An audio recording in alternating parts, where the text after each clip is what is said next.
तो बच्चों हम पढ़ रहे थे क्लास 11 फिजिक्स, जिसमें हमारा चैप्टर चल रहा था ग्रेविटेशन। तो ग्रेविटेशन का हम आगे कंटिन्यू करते हैं, जिसमें हमारा नया टॉपिक आज का होगा ग्रेविटेशनल पोटेंशियल एनर्जी। ठीक है, तो ग्रेविटेशनल पोटेंशियल एनर्जी को समझेंगे और उसके लिए हम एक डेरिवेशन कैलकुलेट करेंगे कि उसका डेरिवेशन क्या निकल के आपके पास आता है, क्या उसका फॉर्मूला निकल के आता है।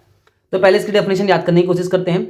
Gravitational potential energy is the energy of an object possesses due to its position in a gravitational field. तो ये तो सिंपल वाली डेफिनेशन है जो आपने वर्क एनर्जी एंड पावर वाले चैप्टर में भी पढ़ी होगी। और आपको अगर याद होगा तो पोटेंशियल एनर्जी का जो फॉर्मूला होता है ना ग्रेविटेशनल पोटेंशियल एनर्जी का, mgh होता है, सॉरी माइनस नहीं, क्या होता है, mgh होता है। किसका? पोटेंशियल एनर्जी का जो एक्चुअल फॉर्मूला है ग्रेविटेशनल पोटेंशियल एनर्जी का, वो mgh होता है। वो वर्क एनर्जी पावर वाले चैप्टर में आपने पढ़ा था, लेकिन यहाँ पे आपको थोड़ा ग्रेविटी के हिसाब से थोड़ा सा फॉर्मूले में थोड़ा सा चेंज आएगा, उस चेंज को आपको देखना है पे क्या। या फिर ग्रेविटेशनल पोटेंशियल एनर्जी को आप किस तरीके से डिफाइन कर सकते हैं। Gravitational potential energy is the work done in bringing a mass, या फिर ऑब्जेक्ट भी लिख सकते हो यहाँ पे, है ना।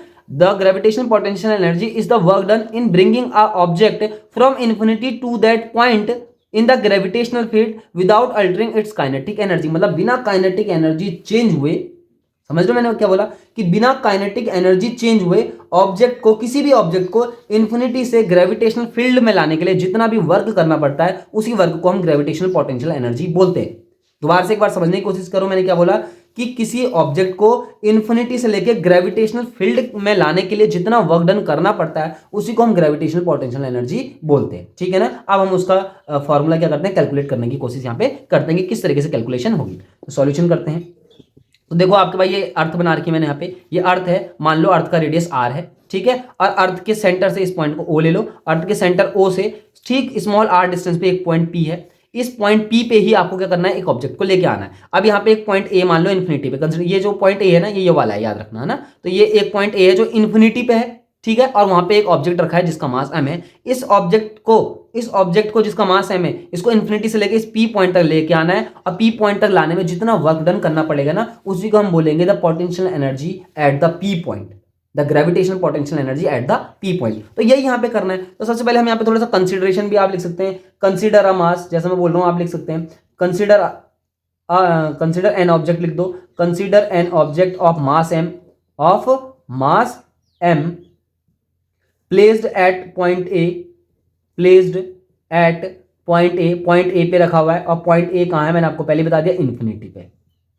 पॉइंट ए कहाँ है, इन्फिनिटी पे है, यानी कि अर्थ के ग्रेविटेशनल फील्ड के क्या है, बाहर है। इन्फिनिटी का मतलब आप साफ साफ समझ लो कि ग्रेविटेशनल फील्ड के बाहर की बात कर रहे हैं, ठीक है ना। अर्थ जितना भी ग्रेविटी का फील्ड बनाएगा उसके बाहर ही पॉइंट ए है, इसलिए उसने उसको इन्फिनिटी बोल दिया। तो consider an object of mass m place at a point A, then क्या लिखोगे, then the force of gravity, सीधे यहाँ पे ग्रेविटी की बात हो रही, ग्रेविटेशनल पोटेंशियल एनर्जी पढ़े तो ग्रेविटी की बात होगी। तो लिखेंगे the force between object and earth के बीच लगने वाला जो फोर्स होगा वो निकलेगा F इक्वल टू जी, अर्थ का मास कैपिटल M और स्मॉल m मास हो गया आपके पास उस ऑब्जेक्ट का, अपॉन क्या होता है, r स्क्वायर होता है। तो देख लो O से लेके A तक की जो पूरी डिस्टेंस है ना, वो हमने यहाँ पे कुछ कंसिडर नहीं की है, लेकिन उसको कुछ कंसिडर कर लेते हैं यहाँ पे। तो O से लेके A तक की जो पूरी डिस्टेंस ना, आप उसको x मान लो। यहाँ पे मैं बोल रहा हूँ क्या मान लो, x कंसिडर कर लो कि O से लेके A तक की डिस्टेंस कितनी, x है। तो x स्क्वायर हो जाएगा। तो ये लगा दिया हमने फॉर्मूला, यानी कि इस ऑब्जेक्ट और ये अर्थ के बीच लगने वाला ग्रेविटी का फोर्स इतना हो गया। अब आपको क्या करना है, उस ऑब्जेक्ट को A पॉइंट से लेके कहाँ लेके आना है, P पॉइंट तक लेके आना है, और आपको देखना है कितना वर्क डन यहाँ पे होगा। तो वर्क डन करते हैं, पहले स्मॉल वर्क डन करते हैं। तो लिखेंगे the small work done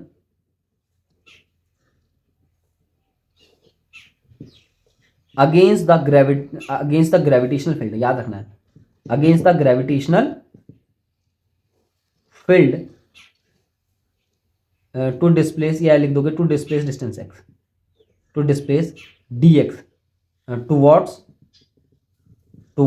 A point, towards P point, sorry, ठीक है। P पॉइंट की तरफ को हम क्या कर रहे हैं, उस मास को लेकर आ रहे हैं। ये मास है, इस मास को आप इस P पॉइंट की तरफ को लेके आ रहे हो, और इनिशियली मान लो आप उसको कितना लेके आ गए, dx डिस्टेंस लेके आ गए। तो वर्क डन कितना करना पड़ेगा भाई, तो स्मॉल वर्क डन करना पड़ेगा, जिसको हम dw से रिप्रेजेंट कर देंगे, और कितना आ जाएगा, फोर्स मल्टीप्लाई डिस्प्लेसमेंट। तो dw बराबर आ गया, फोर्स की वैल्यू आप यहाँ पे रख दो, gm small m by x square into dx।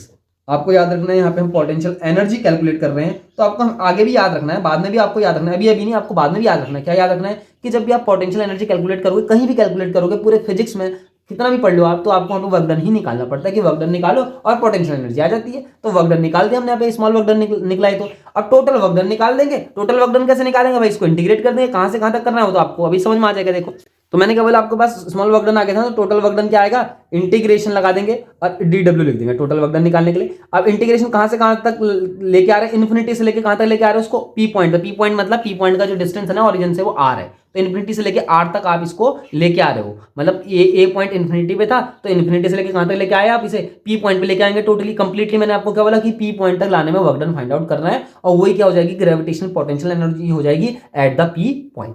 तो ठीक है, इन्फिनिटी से लेके R तक लेके आ गए, और DW की सारी वैल्यू यहाँ पे रख दो, G capital M small m by X square dx। ठीक है, अब यहाँ पे देखो G भी कॉन्स्टेंट, कैपिटल M भी कॉन्स्टेंट, स्मॉल m भी कॉन्स्टेंट, क्योंकि मास तो हमेशा कॉन्स्टेंट होता है, G भी कॉन्स्टेंट होता है। तो इंटीग्रेशन इन्फिनिटी टू R बच गया, और 1/x² dx बच गया। 1/x² ना लिख के मैंने सीधा x⁻² लिख दिया है। आप इंटीग्रेशन करना है, इंटीग्रेशन करने के लिए मैंने आपको एक फॉर्मूला बताया होगा, इंटीग्रेशन x⁻n dx बराबर होता है x⁻n+1/n+1। तो यही आपको हमें पुट करना है। तो ये जाएगा G capital M small m, और आप यहाँ पे क्या करेंगे, x⁻² +1 और नीचे भी कर देंगे -2 +1 अकॉर्डिंग टू फॉर्मूला, और लिमिट लगा देंगे इन्फिनिटी टू R। ठीक, अब आगे और सॉल्व करते हैं। GM स्मॉल m, आप इसको सॉल्व करेंगे तो x⁻−1 आ गया, यहाँ भी -1 आ गया, लिमिट लगा दी इन्फिनिटी से लेके R तक। अब ये माइनस बाहर भी ले सकते हैं, ये वाला माइनस जो है बाहर आ जाएगा, तो -G capital M small m बच जाएगा, और ब्रैकेट में बचेगा 1/x और इन्फिनिटी से लेके R तक।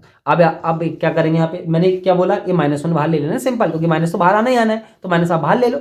तो ये इस तरीके से बच जाएगा। अब आप क्या करते हैं, अगर आपको याद होगा तो हम पहले अपर लिमिट रखते हैं, फिर लोअर लिमिट रखते हैं। तो रख दो अपर लिमिट 1/r माइनस 1/इन्फिनिटी, पहले x की जगह अपर लिमिट रखी, फिर लोअर लिमिट रखी, माइनस करके ही रखी जाती है लिमिट, याद रखना है। 1/इन्फिनिटी का मतलब क्या हो गया, 0 हो गया। तो आपके पास क्या बचा, -GM capital M small m by R। ये निकल गई आपके पास gravitational potential energy at the point P।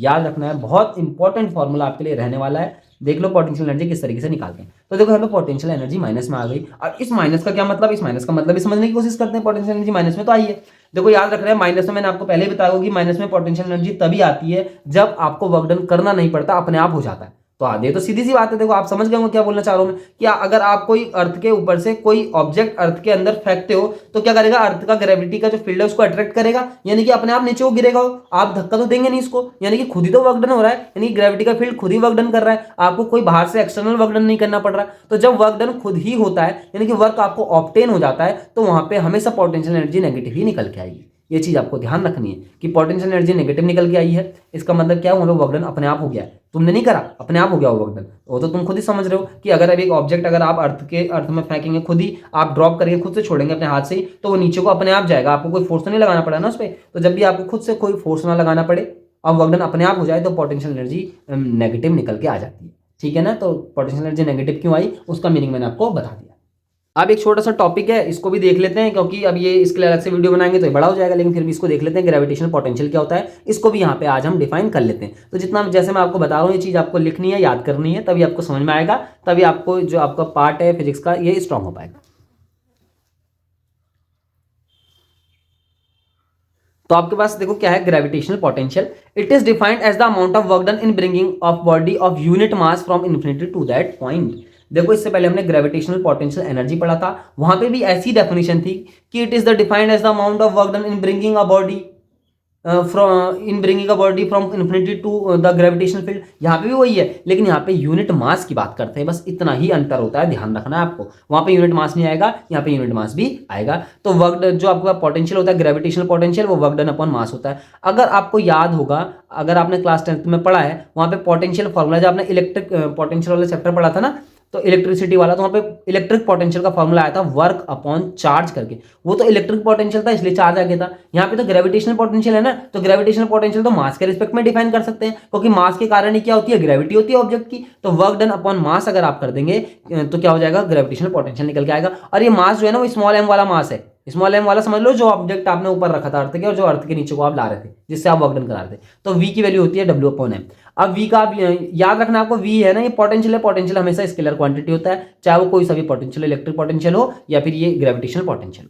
ठीक है, आगे बात करते हैं, स्केलर क्वांटिटी है ना, इसको पोटेंशियल की जगह आप क्या लिखते हैं, स्केलर क्वांटिटी होती है। क्या होती है स्केलर क्वांटिटी, ग्रेविटेशनल पोटेंशियल। ये पहला पॉइंट इसका। दूसरा पॉइंट आप इसमें क्या लिख सकते हैं, यूनिट लिख दो इसकी, एसआई यूनिट। तो एसआई यूनिट क्या बन जाएगी इसकी, एसआई यूनिट बन जाएगी, देखो वर्क की यूनिट होती है जूल, ठीक, और मास की यूनिट होती है केजी, तो जूल पर केजी ऐसे भी लिख सकते हैं, ये फिर जूल पर केजी भी लिख सकते हैं। और इसका सीजीएस यूनिट बना लो अगर आपको आता है तो। देखो जूल की जगह क्या लिख देंगे आप, अर्ग, ईआरजी होता है अर्ग, और किलोग्राम की जगह ग्राम लिख देंगे, G-1 इस तरीके से, है ना। तो अर्ग पर ग्राम इस तरीके से भी आप इसकी यूनिट लिख सकते हैं। डायमेंशन में निकाल सकते हैं आप इसकी। मैंने तो आपको पहले भी बोला कि जब भी आप फिजिक्स पढ़ते हो तो सबसे पहले आपको उस जो भी आपका नया टॉपिक आता है उसका फॉर्मूला, उसका डायमेंशन, वो स्केलर है कि वेक्टर है, यही चीज़ें सबसे पहले एक्सप्लेन करनी पड़ती हैं, तब ताकि आपको समझ में आए कि एक्चुअल में हो क्या रहा है।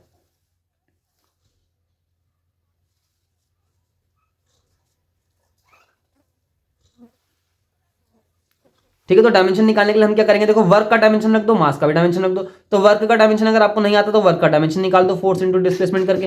फोर्स का डायमेंशन तो मैंने आपको निकालना सिखाया है, MLT-2 होता है, ठीक है, और एस की जगह आपने एल रख दिया, तो ये हो गया ML2T-2। ये वर्क का डायमेंशन आपको याद रखना है, जो वर्क का डायमेंशन होता है वही एनर्जी का डायमेंशन होता है। और एनर्जी चाहे कोई सी भी हो, काइनेटिक एनर्जी हो, पोटेंशियल एनर्जी हो, या कोई सी भी एनर्जी हो, उसका डायमेंशन हमेशा यही होगा, ML2T-2। तो वर्क की जगह आप रखेंगे ML2T-2, और नीचे मास दिख रहा होगा आपको, इस मास की जगह आप एम रख दो, क्योंकि मास की जगह तो एम ही रखा जाता है। अब देखो ये एम से एम कैंसिल तो हो ही रहा है, आपको दिख रहा है, तो आपके पास क्या बच रहा है, M0L2T-2 is the dimension of gravitational potential. याद रखना, बहुत इंपॉर्टेंट बात है आपके लिए।